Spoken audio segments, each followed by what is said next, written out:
നമസ്കാരം. നമ്മുടെ ജനാധിപത്യത്തിൻ്റെ ആത്മാവിനെയും രാജ്യത്തിൻ്റെ ഭാവിയെയും ബാധിക്കുന്ന ഒരു പ്രധാനപ്പെട്ട വിഷയമാണ് തെരഞ്ഞെടുപ്പ് കമ്മീഷൻ്റെ പത്രസമ്മേളനത്തോടെ ഇപ്പോൾ ആശങ്കയിലാഴ്ത്തുന്നത്. വോട്ട് ചോരി ആരോപണവുമായി ബന്ധപ്പെട്ട് കമ്മീഷൻ വ്യക്തത വരുത്തിയില്ല എന്നതാണ് പ്രധാനപ്പെട്ട ആരോപണം. മറിച്ച് അവരുടെ സമീപനം തന്നെ ഒരു ദേശീയ പാർട്ടിയുടെ നിലപാടുകളോട് ഏറെ സാമ്യമുള്ളതാണെന്ന വിമർശനമാണ് ഇപ്പോൾ ഉയർന്നിരിക്കുന്നത്. തെരഞ്ഞെടുപ്പ് കമ്മീഷണർ ജ്ഞാനേഷ് കുമാർ ആഭ്യന്തര മന്ത്രാലയത്തിൽ അമിത്ഷായുടെ അടുത്ത സഹചാരിയായിരുന്നുവെന്ന ചരിത്രം വീണ്ടും ഇപ്പോൾ മുന്നോട്ട് വന്നിട്ടുണ്ട്. ആർട്ടിക്കിൾ 370 പാർലമെന്റിൽ അവതരിപ്പിച്ച സമയത്തും ആഭ്യന്തര വകുപ്പിലെ അഡീഷണൽ സെക്രട്ടറിയായും പ്രവർത്തിച്ചിരുന്ന വ്യക്തിയാണ് ഇന്നത്തെ കമ്മീഷണർ ജ്ഞാനേഷ് കുമാർ. ഇതോടെ അദ്ദേഹം നിഷ്പക്ഷമായി പ്രവർത്തിക്കുമോ എന്ന സംശയം ശക്തമാവുകയാണ്. രാഹുൽ ഗാന്ധി ഉന്നയിച്ച ആരോപണങ്ങൾ വളരെ ഗുരുതരമേറിയതാണ്.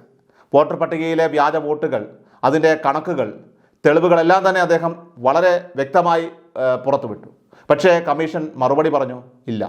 കമ്മീഷൻ ചെയ്തത് എന്താണെന്ന് നോക്കുക. രാഹുൽ ഗാന്ധി 7 ദിവസത്തിനകം സത്യവാങ്മൂലം കൊടുക്കണം എന്നാണ് കമ്മീഷൻ പറയുന്നത്. അല്ലെങ്കിൽ രാഹുൽ ഗാന്ധി മാപ്പ് പറയണം. ഇതാണ് അവരുടെ ആവശ്യം.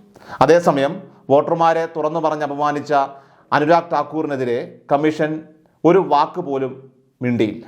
ഇതാണ് പക്ഷപാതിത്വം. രാഹുൽ ഗാന്ധി വോട്ടർ പട്ടികയിൽ വ്യാപകമായ ക്രമക്കേടുകൾ ഉണ്ടെന്ന് തെളിവുകളോടെ പുറത്തുവിട്ടത് കേട്ടാൽ നിങ്ങൾക്ക് ഒരുപക്ഷെ അത് കണ്ടാൽ അത്ഭുതം തോന്നും. ഒരേ വീട്ടിൽ 500-ലധികം പേരെ വോട്ടർമാരായിട്ട് ചേർത്ത സംഭവങ്ങൾ, അതും ഒരാൾക്ക് ഒന്നിലധികം വോട്ടർ ഐ.ഡികൾ, ഒരേ ബൂത്തിൽ തന്നെ ഒരാളുടെ പേരിൽ പല വോട്ടുകൾ, ഇങ്ങനെ നിരവധി അപാകതകളാണ് അദ്ദേഹം ചൂണ്ടിക്കാട്ടിയത്. മഹാദേവപുരയിലും ബീഹാറിലെ 3 മണ്ഡലങ്ങളിൽ, ബീഹാറിലെ ചമ്പാരൻ മേഖലയിലെ പിപ്ര, മോത്തിഹാരി, ബഗാഹ നിയമസഭാ മണ്ഡലങ്ങളിൽ മാത്രം നടത്തിയ പരിശോധനയിൽ 10,000-കണക്കിന് വ്യാജ വോട്ടുകൾ കണ്ടെത്തി. പക്ഷേ കമ്മീഷൻ അവയ്ക്ക് മറുപടി നൽകുന്നതിന് പകരം രാഹുൽ ഗാന്ധി 7 ദിവസത്തിനകം മാപ്പ് പറയണമെന്ന ആവശ്യം ഉന്നയിച്ചിരിക്കുകയാണ്. അതേസമയം വോട്ടർമാരെ തുറന്നു പറഞ്ഞ് അപമാനിച്ച അനുരാഗ് ഠാക്കൂറിൻ്റെ പ്രസ്താവനകളെക്കുറിച്ച് കമ്മീഷൻ മിണ്ടാതിരുന്നതാണ് ഇവിടെ ഇപ്പോൾ കൂടുതൽ വിമർശനങ്ങൾക്ക് ഇടയാക്കിയിരിക്കുന്നത്. ഓർക്കണം, ഇവയെല്ലാം തന്നെ രാഹുൽ ഗാന്ധി വളരെ കൃത്യമായി തെളിവുകളോടെ പറഞ്ഞ കാര്യമാണ്. പക്ഷേ ഇതിനെതിരെ കമ്മീഷൻ ഒരു നടപടി പോലും എടുത്തിട്ടില്ല. മറിച്ച് സത്യം പറഞ്ഞ രാഹുൽ ഗാന്ധിയോട് സത്യവാങ്മൂലം നൽകണം, അല്ലെങ്കിൽ മാപ്പ് പറയണമെന്ന് പറഞ്ഞിരിക്കുകയാണ്.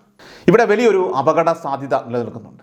അതായത് ബീഹാറിൽ നടക്കുന്നത് വോട്ടർ പട്ടിക പരിശോധനയില്ല, മറിച്ച് അത് പൗരത്വ പരിശോധനയാണ്. പൗരത്വം പരിശോധിക്കേണ്ടത് ആഭ്യന്തര വകുപ്പിൻ്റെ ഉത്തരവാദിത്തമാണ്. എന്നാൽ കമ്മീഷൻ തന്നെയാണ് അത് ഇപ്പോൾ ഏറ്റെടുത്തിരിക്കുന്നത്. ഇതിലൂടെ വോട്ടർ പട്ടികയെ ഒരു NRC ആക്കി മാറ്റുകയാണ്. ഇവിടെ ഒന്ന് ചിന്തിച്ച് നോക്കുക. നമ്മുടെ നാട്ടിൽ ജനിച്ചും വളർന്നും ജീവിക്കുന്ന ലക്ഷക്കണക്കിന് സാധാരണക്കാരുടെ കൈവശം ജനന സർട്ടിഫിക്കറ്റ് പോലുമില്ല. സർവേകൾ പറയുന്നതാകട്ടെ 1987 ശേഷം ജനിച്ചവരിൽ 87% പേർക്കും മാതാപിതാക്കളുടെ ജനന സർട്ടിഫിക്കറ്റ് ഇല്ല എന്നാണ്. അതുപോലെ 47% പേർക്ക് കാസ്റ്റ് സർട്ടിഫിക്കറ്റ് ഇല്ല. വോട്ടർ പട്ടിക പുതുക്കുന്നതിൻ്റെ പേരിൽ കമ്മീഷൻ യഥാർത്ഥത്തിൽ പൗരത്വ പരിശോധന നടത്തുകയാണോ എന്ന സംശയം ഇപ്പോൾ ഉയരുകയാണ്. ഇത് ആഭ്യന്തര വകുപ്പ് ചെയ്യേണ്ട ഒരു ജോലിയാണ്. പക്ഷേ ആധാർ കാർഡ് ഉൾപ്പെടെയുള്ള രേഖകൾ പരിഗണിക്കില്ലെന്ന് അവർ പറയുന്നു. ബർത്ത് സർട്ടിഫിക്കറ്റ് ഇല്ലാത്ത ലക്ഷക്കണക്കിന് ആളുകളെ വോട്ടർ പട്ടികയിൽ നിന്ന് ഒഴിവാക്കുകയാണ്. ഇത് ഒരു വിഭാഗം ആളുകളുടെ വോട്ടവകാശം നിഷേധിക്കാനുള്ള ഒരു നീക്കം തന്നെയാണ്. ചുരുക്കത്തിൽ കമ്മീഷൻ അവരുടെ നിലപാടിൽ യാതൊരു വ്യക്തതയും വരുത്തിയിട്ടില്ല. രാഹുൽ ഗാന്ധി ഉന്നയിച്ച ചോദ്യങ്ങൾ വളരെ ഗൗരവമേറിയതാണ്. അതായത് രാഹുൽ ഗാന്ധി മാപ്പ് പറയാൻ പോകുന്നില്ല, കാരണം അദ്ദേഹം പറഞ്ഞതൊന്നും തെറ്റല്ല. ഇനി അതുപോലെ മറ്റൊരു പ്രധാനപ്പെട്ട കാര്യം, ഇവിടെ ഈ CCTV വിഷ്വൽസ് കൊടുക്കാനായിട്ട് പ്രൈവസി ലംഘനം ഉണ്ടാകുമെന്ന് പറയുന്നു.